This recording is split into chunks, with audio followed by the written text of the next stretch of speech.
नमस्कार। आज के इस चर्चा में हम एक ऐसे विषय पर बात करने वाले हैं जो हम सबके जीवन का एक बहुत बड़ा हिस्सा बन चुका है, तकनीक।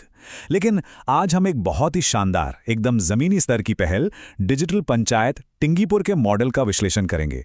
ये एक ऐसा केस स्टडी है जो हमें सोचने पर मजबूर कर देगा कि आज की आधुनिक दुनिया में कनेक्टेड होने का असली मतलब आखिर है क्या। तो चलिए, बिना देर किए सीधे विषय पर आते हैं और इसे गहराई से समझते हैं।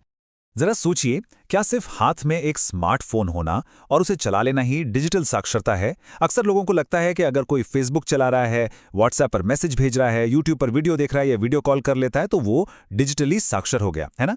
लेकिन आज की हमारी ये स्रोत सामग्री इस आम धारणा को पूरी तरह से चुनौती देती है। क्या सिर्फ सोशल मीडिया स्क्रॉल करने से हम डिजिटल दुनिया के खतरों से बच सकते हैं?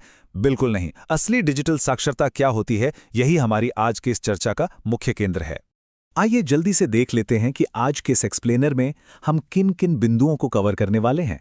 सबसे पहले हम स्मार्टफोन इस्तेमाल करने और असल में डिजिटल साक्षर होने के बीच का फर्क समझेंगे। उसके बाद टिंगीपुर पंचायत की पहल, फिर उनके ई पाठशाला मॉडल और उनके 30 घंटे के पाठ्यक्रम पर बात करेंगे। अंत में देखेंगे कि कैसे ये साक्षरता लोगों के सशक्तिकरण में बदल रही है।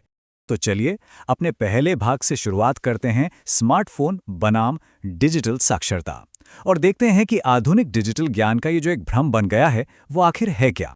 अब एक डिजिटल उपभोक्ता और एक डिजिटल रूप से साक्षर व्यक्ति में जमीन आसमान का अंतर होता है। एक आम डिजिटल उपभोक्ता सोशल मीडिया का खूब इस्तेमाल तो करता है, लेकिन अक्सर अनजाने में किसी भी अनजान या फर्जी लिंक पर क्लिक कर देता है। स्रोत में बहुत स्पष्ट रूप से बताया गया है कि सही जानकारी ना होने की वजह से लोग अक्सर फर्जी वेबसाइटों पर अपनी निजी जानकारी डाल देते हैं, और फिर क्या होता है, वो डिजिटल धोखाधड़ी या ऑनलाइन स्कैम का शिकार हो जाते हैं। इससे उनका समय, पैसा और जरूरी डेटा सब बर्बाद हो जाता है। इसके ठीक उलट, एक डिजिटली साक्षर व्यक्ति वो है जो तकनीक का सही, सुरक्षित और एकदम समझदारी से इस्तेमाल करना जानता है। लब्बो-लुबाब ये है कि हमें सिर्फ एक उपभोक्ता बनकर नहीं रहना है, बल्कि एक जागरूक और सुरक्षित डिजिटल नागरिक बनना है। इन बढ़ते हुए डिजिटल खतरों से कैसे निपटा जाए, और वो भी स्थानीय स्तर पर? आइए अपने दूसरे भाग की ओर बढ़ते हैं, जो है टिंगीपुर पंचायत की पहल। इस समस्या का एक बहुत ही जबरदस्त और प्रोएक्टिव समाधान निकल कर आया है ई पाठशाला के रूप में। ये ग्राम पंचायत टिंगीपुर के सरपंच माननीय प्रेम मार्कम जी और न्यू ऑप्शंस के बीच हुई एक शानदार रणनीतिक साझेदारी का नतीजा है। इन्होंने मिलकर एकदम मुफ्त, जी हां बिल्कुल फ्री, डिजिटल साक्षरता अभियान शुरू किया है।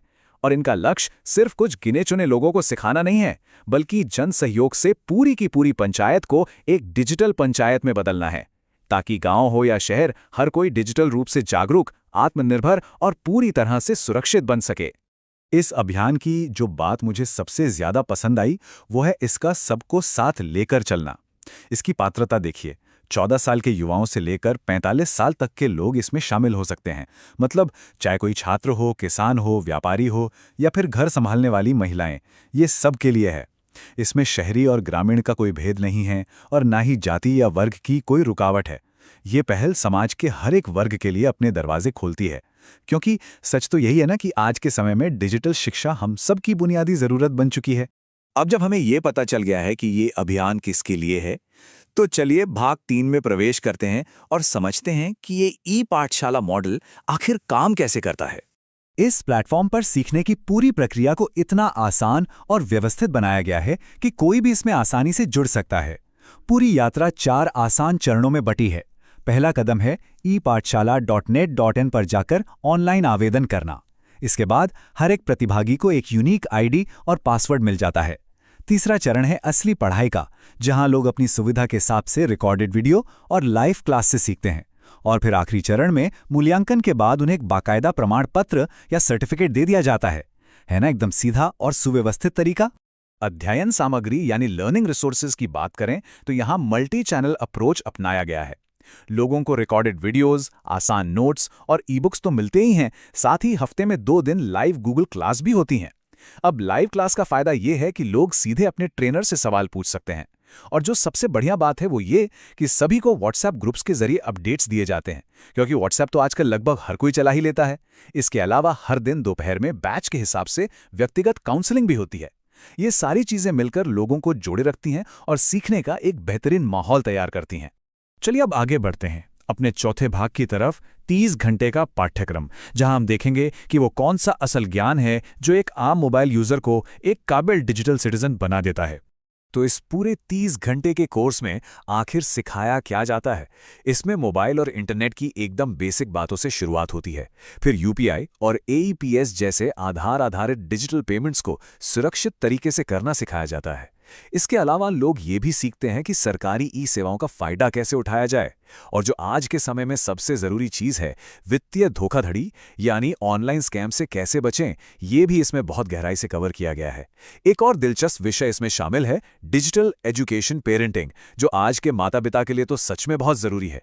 कुल मिलाकर ये पूरा का पूरा सिलेबस एकदम प्रैक्टिकल और रोजमर्रा के काम आने वाला है।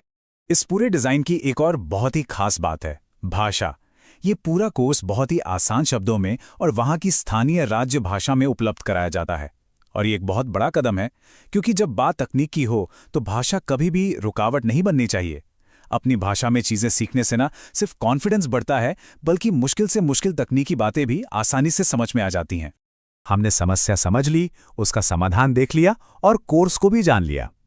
अब आते हैं भाग 5 पर, साक्षरता से सशक्तिकरण, और देखते हैं कि इस पूरी पहल का अंतिम लक्ष्य आखिर है क्या। अब बात करते हैं कि कैसे ये डिजिटल साक्षरता सीधे तौर पर लोगों की तरक्की से जुड़ती है। इसे ऐसे समझिए, जो बेरोजगार युवा हैं उन्हें रोजगार के लिए सही मार्गदर्शन मिलता है। जो हमारे किसान भाई हैं उन्हें आधुनिक जैविक खेती और एफपीओज यानी किसान उत्पादक संगठनों से जोड़कर कृषि और उद्योग के विकास कार्यक्रमों का फायदा दिलाया जाता है। और जो ग्रामीण महिलाएं हैं उनके समूहों को उद्योग मंडल से जोड़कर माइक्रो एंटरप्राइजेज या सूक्ष्म उद्योग शुरू करने में मदद की जाती है। तो यहां साफ हो जाता है कि ये डिजिटल स्किल सिर्फ फोन चलाना सीखने तक सीमित नहीं है, ये सीधे सीधे समाज के हर वर्ग के आर्थिक और सामाजिक सशक्तिकरण का एक बहुत बड़ा जरिया बन गया है। स्रोत सामग्री में एक और बहुत ही शानदार बात बताई गई है। जो लोग इस कोर्स को सफलतापूर्वक पूरा कर लेते हैं उन्हें न्यू ऑप्शन संस्था के माध्यम से ग्रामीण उद्योग मंडल की सदस्यता में प्राथमिकता दी जाती है। इसका सीधा सा मतलब ये हुआ कि ये पहल सिर्फ लोगों को ज्ञान देकर छोड़ नहीं देती, बल्कि उन्हें असल जिंदगी में रोजगार और बिजनेस के नए मौके दिलाने के लिए एक मजबूत पुल का काम करती है। इस चर्चा को समेटते हुए स्रोत सामग्री का एक बहुत ही दमदार विचार मैं साझा करना चाहूंगा। डिजिटल ज्ञान ही आने वाले भविष्य की सबसे बड़ी शक्ति है। ये एक पंक्ति इस पूरे विजन को बयां कर देती है।